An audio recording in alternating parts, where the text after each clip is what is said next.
Hello friends, welcome to my YouTube channel. मैं आपके लिए बहुत ही इम्पोर्टेंट क्लास लेके के आया हूँ आपके बीएड सेकेंड ईयर्स के लिए।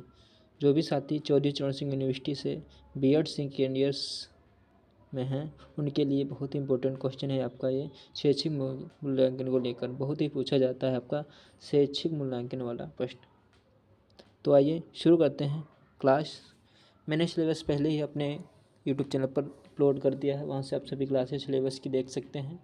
हर सब्जेक्ट का मैंने सिलेबस डाल दिया है कि कौन कौन सा सिलेबस रहेगा और कौन कौन से इंपॉर्टेंट टॉपिक है मैं आपके सभी कराऊंगा। तो शुरू करते हैं आज की क्लास। शैक्षिक मूल्यांकन के प्रत्येक की व्याख्या कीजिए और निर्णयात्मक एवं संज्ञानात्मक मूल्यांकन से आप क्या समझते हैं, उदाहरण सहित बताइए। इंग्लिश में एक बार रिपीट कर देते हैं। Explain the concept of educational assessment. What do you understand by formative and summative evaluation with its examples. 2017 और 2021 में प्रश्न पूछा गया है। इसी क्वेश्चन को एक दूसरे क्वेश्चन के रूप में पूछ लेते हैं। मूल्यांकन से आप क्या समझते हैं, संक्षेप में स्पष्ट कीजिए। निर्णयात्मक और संकल्पात्मक मूल्यांकन की संक्षिप्त विवेचना कीजिए। आप लोग प्रश्न तो बीएड में सभी लोग आगे प्रश्न बनाना जानते होंगे अगर आपको थ्योरी पढ़ी होगी। तो शुरू करते हैं आज की थ्योरी, ज़्यादा समय कमाते हुए। आपका मीनिंग ऑफ इवोल्यूशन, मूल्यांकन का अर्थ क्या होता है इसके बारे में हम लोग समझेंगे। तो क्या होता है मूल्यांकन का अर्थ? मूल्यांकन एक व्यापक एवं उद्देश्य केंद्रित प्रक्रिया है। मूल्यांकन क्या है? व्यापक एवं उद्देश्य केंद्रित प्रक्रिया है। शिक्षा के क्षेत्र में इसका सर्वप्रमुख कार्य शिक्षा का उद्देश्य केंद्रित बनाना है। इस प्रक्रिया के आधार पर व्यक्ति संपूर्ण व्यक्तित्व के विकास की जानकारी प्राप्त की जा सकती है। इसे व्यक्ति के व्यवहार का तुलनात्मक अध्ययन करने वाली एक सुव्यवस्थित प्रणाली के रूप में स्वीकार किया जाता है। किसको? मूल्यांकन को। मूल्यांकन की कुछ परिभाषाएं दी गई हैं, वो आपसे पूछ लेते हैं। डिफिनीशंस ऑफ इवैल्यूएशन, मूल्यांकन को उनके शिक्षाविदों ने अपनी आवश्यकता के अनुसार परिभाषित निर्मित की हैं। इनमें से कुछ परिभाषाएं इस प्रकार हैं। जैसे मैकलिन के शब्दों में मूल्यांकन का अर्थ बताएंगे। जैसे मूल्यांकन शब्द को मैं इसे पसंद करता हूँ अथवा मैं इसे नापसंद करता हूँ, इन्हीं दो शब्दों में प्रयुक्त किया जाने वाला है। यह किसी भी व्यक्ति के द्वारा किन्हीं कार्यक्रमों, क्रियाओं, प्रक्रियाओं द्वारा प्राप्त अनुभवों की प्रतिक्रिया स्वरूप एक संज्ञानात्मक उद्गार है। इंग्लिश में पढ़ देते हैं। The term of evolution has come to mean I like it और I dislike it, expressions of emotional reaction to programs, activities, process, whatever a one has experienced अथवा is experiencing।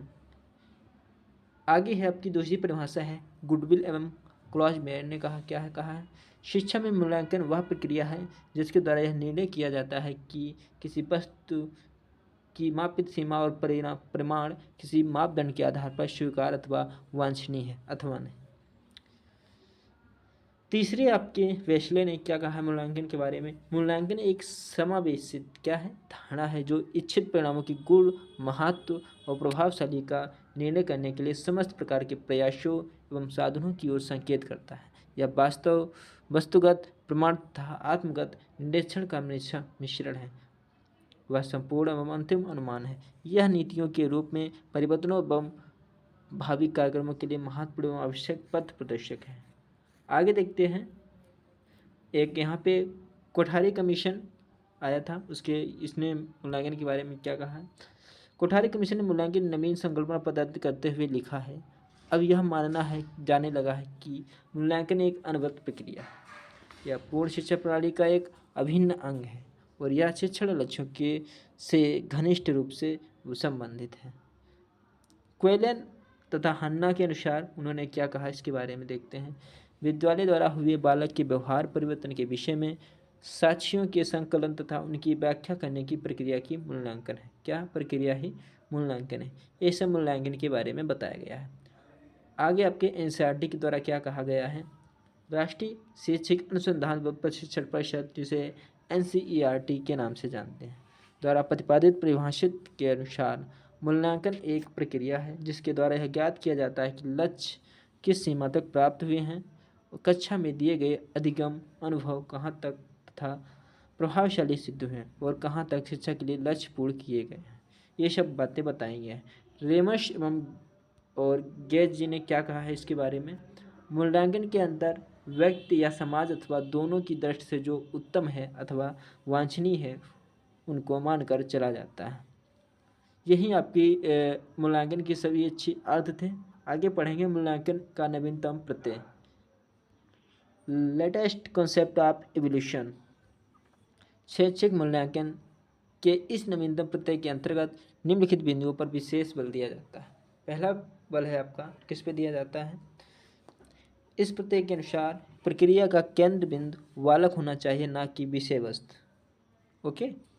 दूसरा है यह प्रत्यय बालक की मनोवैज्ञानिक आवश्यकताओं, रुचियों, सोचने की तरीकों, तर्क वितर्क करने के तरीकों, व्यक्तिगत एवं सामाजिक दायित्व के निर्वाह करने की क्षमताओं आदि के अनुसार होता है। तीसरा आपका शिक्षा की अपेक्षा अधिगम पर अधिक बल देता है। आगे देखते हैं अधिगम के लिए आकलन।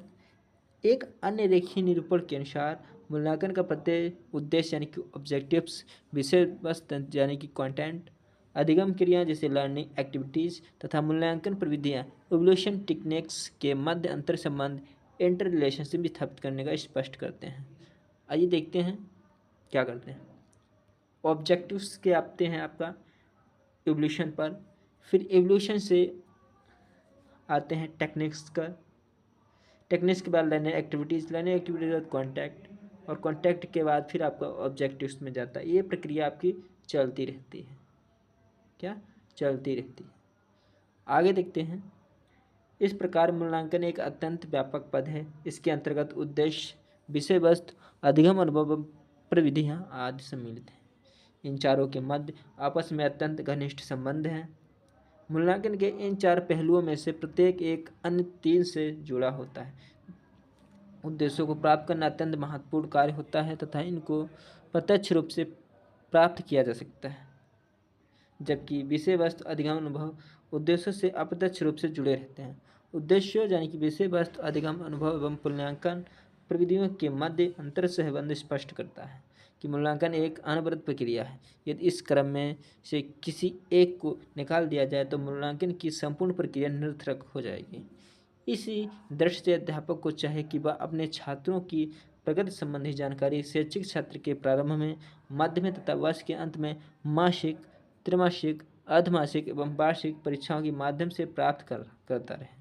केवल यही एक ऐसी स्थिति है जो अध्यापक को इसके शिक्षण की सतर्कता व प्रभावशाली तथा अपने छात्रों की विषयगत उपलब्धि का ज्ञान कराती रहती है।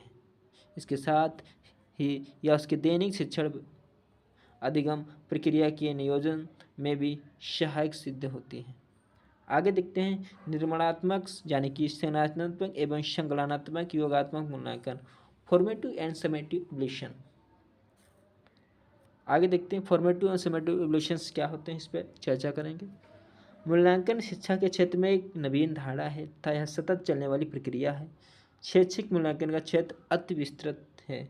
इसकी सहायता से शिक्षा नीति, शिक्षा योजना, शैक्षिक कार्यक्रम, शिक्षण उद्देश्य, पाठ्यवस्तु, शिक्षण विधि, शिक्षण साधन तथा यहाँ तक कि मूल्यांकन की विधियों तक मूल्यांकन किया जाता है।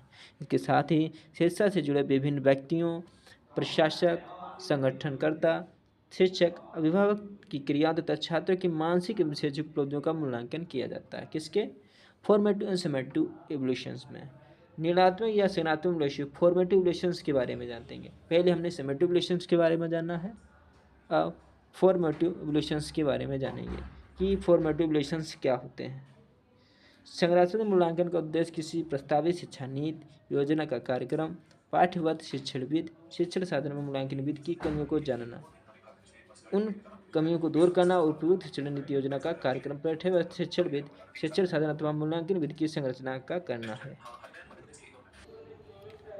शिक्षा के क्षेत्र में संरचनात्मक मूल्यांकन इस प्रकार का मूल्यांकन है कि किसी निर्माणाधीन शिक्षा नीति, योजना या कार्यक्रम, पाठ्यवस्तु, शिक्षण विधि, शिक्षण सामग्री अथवा मूल्यांकन विधि की संरचना को अंतिम रूप देने से पहले किया जाता है। इसके अंतर्गत मूल्यांकनकर्ता सर्वप्रथम प्रस्तावित शिक्षा नीति, योजना या कार्यक्रम, पाठ्यवस्तु, शिक्षण विधि अथवा मूल्यांकन विधि का प्रारंभिक रूप यानी कि प्रीलिमिनरी ड्राफ्ट तैयार करता है। इसके उपरांत इसके प्रत्येक पद की व्याख्या करता है और अंत में विशेषज्ञों की सम्मति प्राप्त करता है। यह सम्मत साक्षात्कार, प्रश्नावली, श्रेणी मापनी आदि उपयुक्त मापन उपकरण अथवा विधि द्वारा प्राप्त की जाती है और अंत में विशेषज्ञों से प्राप्त सूचनाओं के आधार पर प्रस्तावित प्रारूपों में परिवर्तन किया जाता है और उसे अंतिम रूप दिया जाता है। इस प्रकार स्पष्ट होता है कि संरचनात्मक मूल्यांकन प्रस्तावित प्रारंभिक प्रारूप का मूल्यांकन करके प्रारूप में परिवर्तन करके उसे अंतिम रूप देता है। संकल्पात्मक या गुणात्मक मूल्यांकन समेटिव एवल्यूशंस के बारे में देखते हैं। क्या होता है समेटिव एवल्यूशंस? शिक्षा के क्षेत्र में योगात्मक मूल्यांकन का उद्देश्य किसी पूर्व निश्चित एवं लागू शिक्षा नीति, योजना तथा कार्यक्रम, पाठ्यवस्तु, शिक्षण विधि, शिक्षण साधन अथवा मूल्यांकन विधि की उपयोगिता की जांच करना और जांच के आधार पर उसे भविष्य में चालू रखने अथवा चालू न रखने का निर्णय लेता है। आगे देखते हैं मूल्यांकन क्षेत्र में योगात्मक मूल्यांकन वह मूल्यांकन है जो किसी पूर्व निर्धारित चालू शिक्षा नीति, योजना या कार्यक्रम, पाठ्यवस्तु, शिक्षण विधि, शिक्षण सामग्री अथवा मूल्यांकन विधि की उपयोगिता की जाँच करने के लिए किया जाता है। इसके अंतर्गत मूल्यांकन करता सर्वप्रथम शिक्षा नीति, योजना का कार्यक्रम, पाठ्यवस्तु, शिक्षण विधि, शिक्षण सामग्री अथवा मूल्यांकन विधि की उपयोगिता संबंधी जानकारी प्राप्त करने हेतु साक्षात्कार योजना, प्रश्नावली अथवा श्रेणी मापनी आदि प्रतिमापन उपकरण अथवा विधि का निर्माण करता है। इसके उपरांत विशेषज्ञों की सम्मत एकत्रित करता है और अंततः यह निर्णय करता है कि शिक्षा नीति, योजना का कार्यक्रम, पाठ्यवस्तु, शिक्षण विधि, शिक्षण साधन अथवा मूल्यांकन विधि को आगे चालू रखा जाए अथवा नहीं, और यदि चालू रखा जाए तो किस रूप में। आगे देखते हैं उपरोक्त मूल्यांकन के प्रकारों के आधार पर शिक्षा से संबंधित उक्त पदों में परिस्थितियों के अनुकूल जांच में परिवर्तन करके शिक्षा की संपूर्ण व्यवस्था को शक्तिशाली बनाया जा सकता है। तो आज की क्लास हमारी यहीं तक समाप्त होती है। अगली क्लास में आपके लिए बहुत ही जल्द लेकर के आऊँगा। यह आपको मूल्यांकन से बहुत ही इंपॉर्टेंट था आपका बीएड सेकेंडरी के लिए, जो चौधरी चरण सिंह यूनिवर्सिटीज़ में पूछा जाता है। ये टॉपिक आपका आएगा ही आएगा, तो बहुत इंपॉर्टेंट टॉपिक था आपका। ऐसी क्लासें देखने के लिए आप हमारे यूट्यूब चैनल को सब्सक्राइब करें और बेल आइकन को प्रेस करें। जय हिंद।